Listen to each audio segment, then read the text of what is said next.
তো ভগবানের কথা মঙ্গলময়, যেখানে ভগবান মঙ্গলময়, ভগবান মঙ্গলম ভগবান বিষ্ণু মঙ্গলম গরুড়ধ্বজা মঙ্গলম পুণ্ডরীকাক্ষম মঙ্গলায় তনুহরি। আমরা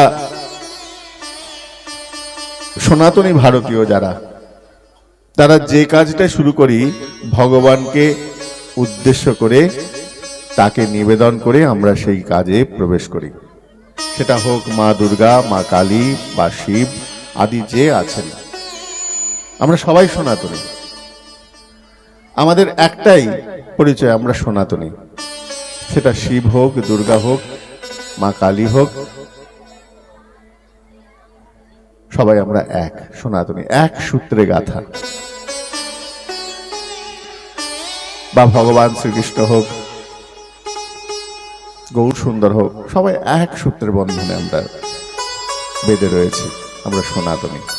তাই আমাদের সনাতনী সংস্কারকে ধরে রাখা, সেটাকে বাঁচিয়ে রাখা আমাদেরই কর্তব্য, আমাদেরই দায়িত্ব। এটা যেন লুপ্ত না হয়ে যায়। এই অভিলাষ, এই অভিপ্রায় আমাদের মধ্যে প্রতিনিয়ত থাকতে হবে। শুভ কাজ, যে যে কাজগুলো মঙ্গলময়, সেগুলো ভগবানকে সাক্ষী রেখে, ভগবানের নিবেদন করে আমরা গ্রহণ করব।